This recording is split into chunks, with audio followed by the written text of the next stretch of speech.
Big boss Malayalam season 7 ഏറ്റവും പുതിയ promo റിവ്യൂയിലേക്ക് എല്ലാ കൂട്ടുകാർക്കും സ്വാഗതം. ഇന്നലെ പ്രൊമോയിൽ കാണിച്ചതുപോലെ രാവിലെ തന്നെ ബിഗ് ബോസ് വീട്ടിൽ വലിയ പ്രശ്നങ്ങൾ ഉണ്ടായിരിക്കുന്നു. അതായത് നെവിൻ ആണെങ്കിൽ വീട്ടിലെ എല്ലാവർക്കും കൂടി വെച്ചിരിക്കുന്ന സാധനങ്ങൾ, യോഗർട്ടും മറ്റു സാധനങ്ങളൊക്കെ എടുത്ത് കട്ട് കഴിക്കുന്നുണ്ട്. ഇന്നലെ മുതലേ ആരും അത്ര സ്വരച്ചേർച്ചയിലായിരുന്നില്ല. ഷാനവാസിക്കയ്ക്ക് ഇങ്ങനെയൊക്കെ പറ്റിയതിന് ശേഷം ആരും ഡ്യൂട്ടി പോലും ചെയ്യുന്നില്ല. നൂറയൊക്കെയാണെങ്കിൽ കട്ടക്കലിപ്പിലാണ്. ഷാനവാസിക്ക തിരിച്ചു വരാതെ ഇനി ഒരു ജോലിയും ചെയ്യത്തില്ലെന്നുള്ളൊരു വാശിയിലാണ്. അപ്പോഴാണെങ്കിൽ സാധനങ്ങൾ നോക്കുമ്പോൾ ഇതുപോലെ കുറഞ്ഞിട്ടുണ്ട്, കട്ട് കഴിച്ചാണെന്ന് അവർക്ക് മനസ്സിലായി. അവർക്കൊക്കെ എടുത്ത് കഴിക്കാമെങ്കിൽ ഞങ്ങളും എടുത്ത് കഴിക്കുമെന്ന് അവരും വാശിയിലായി. നൂറയും മറ്റുള്ളവരൊക്കെ ഇങ്ങനെ എടുക്കാൻ പോകുന്നത് കണ്ടിട്ട് ആര്യനും അക്ബറും ഒക്കെ അത് തടയുന്നുണ്ട്. പിന്നെ ആഹാരത്തിൻ്റെ പേര് അവിടെ വലിയ വഴക്കുണ്ടാകുന്നു.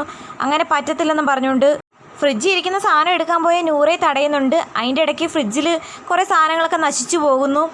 അനീഷ്, സാബുമാൻ, ആദില, നൂറ അവരെല്ലാവരും ഒരു സെറ്റാണ്.